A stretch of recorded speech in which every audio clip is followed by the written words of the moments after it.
C'est bon pour la santé, c'est tous les matins sur Radio J et nous avons le plaisir de retrouver le docteur de Radio J, justement, Serge Rafal. Bonjour Serge. Bonjour Ilana.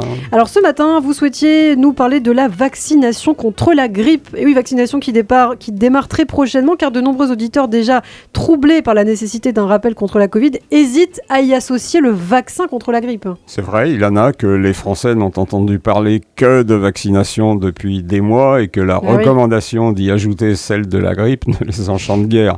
Mais une vaccination ou un rappel ARN contre le Covid ne protège aucunement contre la grippe puisqu'il cible la protéine Spike du SARS-CoV, l'empêchant simplement de se fixer sur les poumons.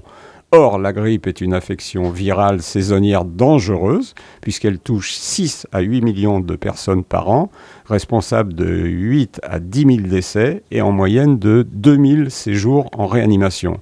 Elle aussi est responsable de complications, d'hospitalisation, de décès, dans une relative indifférence. Les Français, dont les professionnels de santé, se vaccinent jusque-là relativement peu contre la grippe. Bon, et clairement, peut-être pour rassurer nos auditeurs aussi, comment est fabriqué ce vaccin ? Ce n'est pas un ARN. Hein. Non, c'est un virus à l'ancienne produit sur l'œuf. Sa fabrication est faite à partir des souches inactivées ou des virus qui ont circulé l'hiver précédent dans l'hémisphère austral.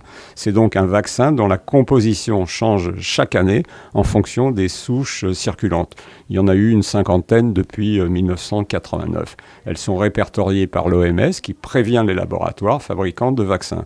Ceux-ci proposent alors un mélange prédictif plus ou moins efficace selon les années, la souche responsable de l'épidémie chez nous n'étant pas toujours celle qui a sévi à l'autre bout du monde quelques mois plus tôt. Et le vaccin anti-grippe contient les adjuvants qui font polémique. Non, il n'y a en particulier pas d'aluminium qu'on met dans certains vaccins pour les rendre plus efficaces, mais pas dans celui de la grippe. Alors justement, pourquoi alors cette défiance à l'égard de ce vaccin ?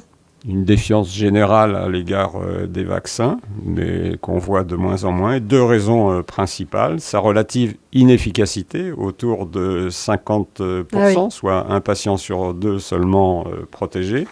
Et aussi la sous-estimation du danger de la grippe, synonyme chez nous de petit épisode viral, ce qui n'est pas tout à fait le cas, nous l'avons vu. Ah oui, ça peut être grave, des effets secondaires du vaccin ? Tous les vaccins ont des effets secondaires, mais la balance bénéfice-risque est largement positive. Une complication liée à la maladie grippe est beaucoup plus vraisemblable et grave qu'un hypothétique ennui avec le vaccin. Alors, en conclusion, Serge ? La grande majorité des personnes à risque est maintenant vaccinée contre la Covid, c'est-à-dire qu'elles ont une probabilité vraiment très faible de faire une forme grave, nécessitant une hospitalisation ou de la réanimation. Il serait donc vraiment dommage qu'elles s'y retrouvent avec la grippe, loin d'être aussi innocentes qu'on l'imagine, et ce d'autant qu'on dispose d'un moyen simple, inoffensif, gratuit, au pire inefficace. Et là, il n'y a même pas l'excuse de l'ARN messager. Alors faites-vous vacciner contre la grippe en même temps que votre deuxième dose ou le rappel, c'est sans risque et presque tout bénef. Presque, comme le chante si admirablement Souchon. Merci beaucoup Serge Rafal, le docteur de Radio J, qu'on a le plaisir de retrouver très bientôt sur Radio J.